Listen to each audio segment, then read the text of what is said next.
message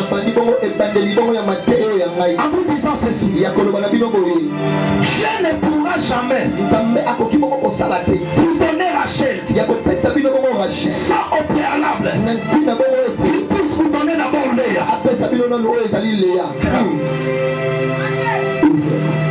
Dieu ne pourra jamais vous donner Rachel sans au préalable qu'il puisse vous donner d'abord Léa.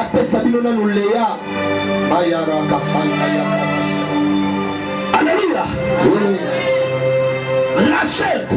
Rachel, c'est quelque chose que tu aimes.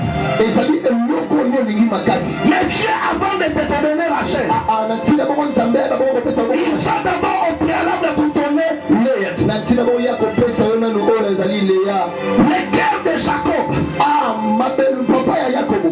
le cœur de Jacob ne désirait pas Léa, mais le cœur de Jacob désirait Rachel. Mais là-bas a dit à Jacob, nous dans notre coutume, nous ne donnons pas la cadette avant l'aîné. On ne donne pas la cadette avant l'aîné.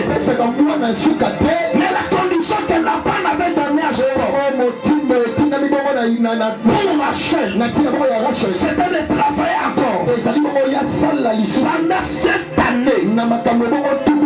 Pendant 7 années, c'était la condition que Laban avait donnée. La Bible déclare, faites l'Éternel tes délices, et il t'accordera ce que ton cœur désire. Amen. Rachel sur le plan prophétique préfigure la bénédiction. Rachel sur le plan prophétique préfigure la prospérité, la bénédiction physique. Mais Dieu, avant qu'il puisse te donner Rachel, il va d'abord te donner Léa. Amen.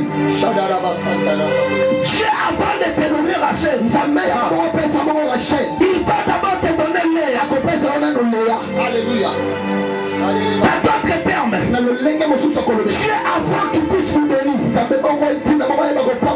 avant qu'il puisse vous élever, la première des choses qu'il va faire, il va d'abord travailler ta vie chrétienne. Il va d'abord travailler ton âme. Transformer ton âme. Amen. Tu fais Rachel. En attendant pas d'abord Léa.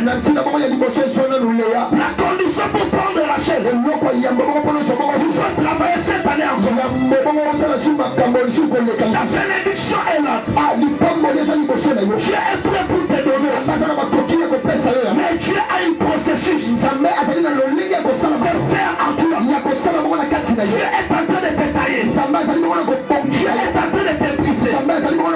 Dieu, avant de te donner Rachel, avant de te donner Rachel, il va d'abord travailler la spiritualité. Parce que Rachel, c'est l'image de bénédiction. Mais avant de prendre Rachel, prends d'abord Léa.